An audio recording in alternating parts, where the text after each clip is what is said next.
series of papers published in the Annals of Internal Medicine that largely discounted all but the highest quality randomized studies reached a conclusion directly contrary to the public health advice we've heard for years.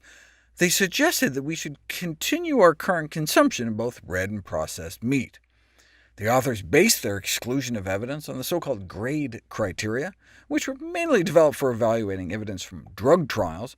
We need randomized, double-blind, placebo-controlled trials for drugs, but strictness of these criteria would probably cause evidence for just about every dietary, lifestyle, and environmental factor related to chronic disease to be graded as low or very low evidence. If the GRADE criteria were used to evaluate the evidence for other factors related to diet, such as inadequate fruits and vegetables, or too much soda or alcohol, or whether or not exercise is good, or safe sex, or sleep, smoking, air pollution, none of the current recommendations on these issues would be supported by high or even moderate quality evidence using the drug trial criteria.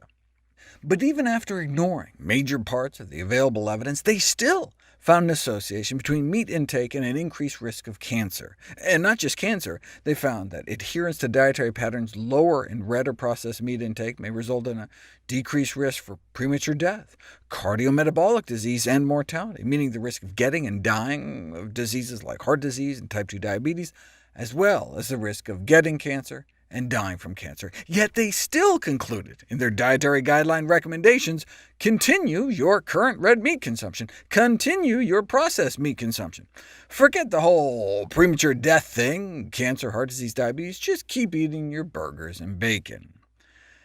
So you have these dietary guidelines developed by some self-appointed panel that are tantamount to promoting meat consumption despite their own findings that high consumption is harmful to health. How do they square that, contradicting the evidence generated from their own meta-analyses? There's only one body of evidence. They found the same risk that all the other reviews found, so they're not saying meat is less risky, they're just saying the risk is acceptable. Well, you do have to consider the risks and benefits. Well, we've covered the harms. Their own data show that a moderate reduction in red and processed meat consumption can reduce total mortality by 13%, heart disease mortality by 14%, cancer mortality by 11%, and type 2 diabetes risk by 24%. What are the benefits? In short, omnivores enjoy eating meat. OK. Given people's attachment to their meat-based diet, the associated risk reduction in our leading killers like cancer, heart disease, diabetes is not likely to provide sufficient motivation to reduce consumption of red meat or processed meat, so therefore, eat up. In fact, they even say straight out that unlike the other dietary guidelines suggesting we limit consumption of stuff because of the cancer thing, these other guidelines have paid little or no attention to the reasons people eat meat, whereas they did a systematic review of preferences regarding meat consumption, and people who eat meat enjoy eating meat. Maybe that's even why they do it.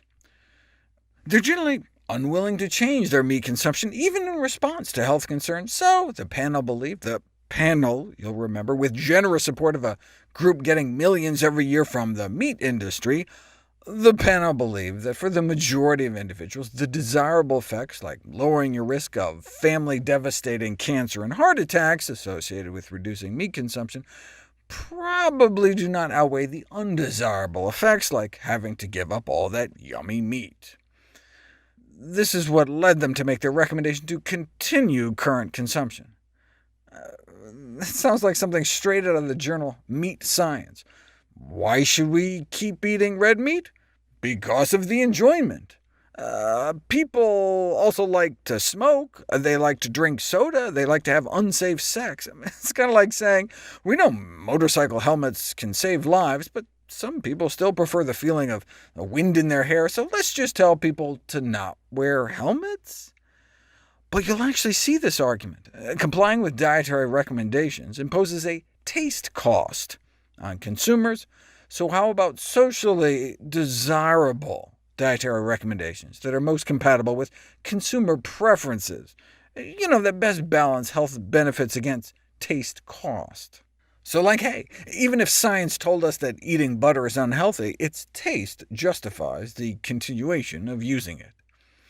What do you expect from Nutrirex, the meat industry-partnered panel that also published a paper criticizing the sugar guidelines funded by the soda and candy industries? They aim to produce nutritional guideline recommendations based on the preferences of patients. So what's next? Just telling people to eat donuts and ice cream all day? Yet the annals published the meat papers with a press release saying no need to reduce red or processed meat consumption for good health. Using the same methodology and rationale, they might as well have said no need to quit smoking for good health, or no need to exercise for good health. As Dr. Katz, director of Yale's Prevention Research Center, put it, guidelines opposing the very data on which they purport to be based are not science, they are anti-science.